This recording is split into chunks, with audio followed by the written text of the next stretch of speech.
દીકરીઓ આ ત્રણ જ વસ્તુ સગાઈની અંદર લઈ જવાની રહેશે, બીજી કોઈ પણ પ્રકારની વસ્તુ લઈ જવાની રહેશે નહીં। 1 મહિનામાં આખા સમાજે લગ્ન પતાવી દેવાના અને કોઈ ઇમરજન્સી હોય તો પોતાની રીતે લગ્ન કરે, બાકી 11 મહિના સમાજે ધંધા રોજગાર તરફ આગળ વધશે। લગ્નના પ્રસંગે પત્રિકા છપાવવાની નહીં, સાદું કાર્ડ રાખવું, મોબાઈલ ફોનથી ડિજિટલ આમંત્રણ આપી શકાશે, ટૂર પ્રસંગે આમંત્રણ રાઉન્ડ રાખવું નહીં, સામાજિક પ્રસંગે રાજ્ય આગેવાનો હાજર ન રહી શકે તો કોઈએ આગ્રહ કરવો નહીં અને કોઈએ નારાજગી વ્યક્ત કરવી નહીં। જાનમાં 11 થી વધારે વાહનો લઈ જવા નહીં, જાનમાં ગાડીઓની લાઈન લગાવવી નહીં, જાનમાં મહિલાઓ અને પુરુષો કુલ મળીને 100 વ્યક્તિઓએ જવાનું રહેશે। જે 10 વર્ષની ઉંમરનું બાળક હશે તે વ્યક્તિ ગણાશે। જાનમાં વધુમાં વધુ 2 ઢોલ લઈ જવાના રહેશે અને જાનમાં શરણાઈ લઈ જવા માટેની છૂટ આપવામાં આવે છે। સાદી બંગડી એટલે પ્લાસ્ટિકની બંગડી અને જેને પૈસા ઘણા હોય ઓ પડીને આવે ત્યારે જેટલા તોલા પહેરાવવું એટલું પહેરાવજો। માનવ આપણે ભાઈ ત્યાં હામે ગામ જ્યારે જાન લઈ લઈએ અને પટલાની અંદર આટલી 4 વસ્તુ રહેશે। લગ્ન પ્રસંગે હલ્દી રસમ એની મારવાની પ્રથા આ તમામ પ્રકારની રસમો બંધ કરવામાં આવે છે। જમણવારનો પ્રસંગ, જમણવારમાં એક મીઠાઈ, દાળ ભાત, કઠોળ, લીલી શાકભાજી, રોટલી, રોટલા, પૂરી રાખવાની રહેશે। આનાથી વધારે કોઈ પણ પ્રકારની આઈટમો લગ્ન પ્રસંગમાં બનાવવી નહીં। મામેરામાં ઓછામાં ઓછા 11,000 અને વધુમાં વધુ જે ઢાલમાં લેવાના એ 1,51,000 થી વધારે જાહેરમાં કોઈ રકમ મૂકી શકાશે નહીં। મામેરા પ્રકારમાં તમામ પ્રકારના દાગીના લેવા લઈ જવાની પ્રથા બંધ કરવામાં આવે છે।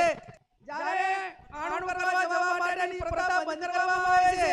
આપણા સમાજના રીતરિવાજ મુજબ કન્યાને સસરાના પક્ષમાંથી 2 વ્યક્તિઓ આવી અને તેના પિયરમાં મૂકી દેવાના રહેશે। બોલાવવાના પ્રથા સદંતર બંધ કરવામાં આવે છે। જન્મદિવસની ઉજવણી પ્રસંગે સદંતર બંધ કરવામાં આવે છે। જન્મદિવસની ખુશી પેટે જે વ્યક્તિએ નજીકની આપણા સમાજની લાઇબ્રેરી હોય અથવા શૈક્ષણિક સંસ્થા હોય ત્યાં યથાશક્તિ ફાળો આપી શકશે। લગ્ન કર્યા પછી છૂટું કરવાનું થયું કોઈ સંજોગોના કારણવશ તો એના માટે 2 લાખ રૂપિયા એ સમાજનો રિવાજ એ કરવામાં આવે છે। અને ત્રીજું લગ્ન કર્યા પછી સંતાન હોય તો એના માટે કરીને 3 લાખ રૂપિયા એ આપણે સમાજનો રિવાજ એ નક્કી કરવામાં આવે છે કે લવ મેરેજ હોય આ કાયદાથી બંધાયેલી વસ્તુ છે, પણ મૈત્રી કરાર તેમજ ભાગીને પ્રેમ લગ્ન કરનારે અથવા સમાજે આ બાબતમાં કોઈ બીજા સમાજે એવું થયું હોય તો એને જેટલું શક્ય છે એટલું સમાધાન કરવા માટેનો પ્રયત્ન કરવો અને આવી ઘટનાઓ ન બને એટલા માટે સમાજમાં સમજણ ઊભી કરવી।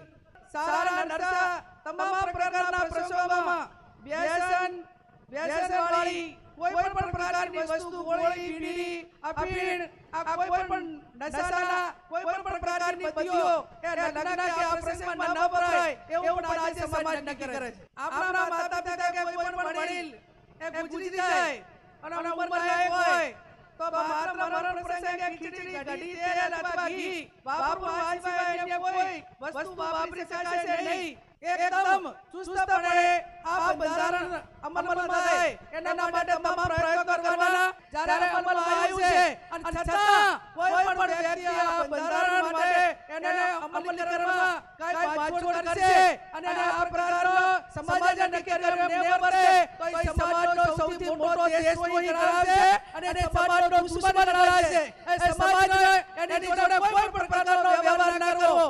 આ 16 મુદ્દાઓનું બંધારણ મેં તમારી સમક્ષ મૂક્યું છે।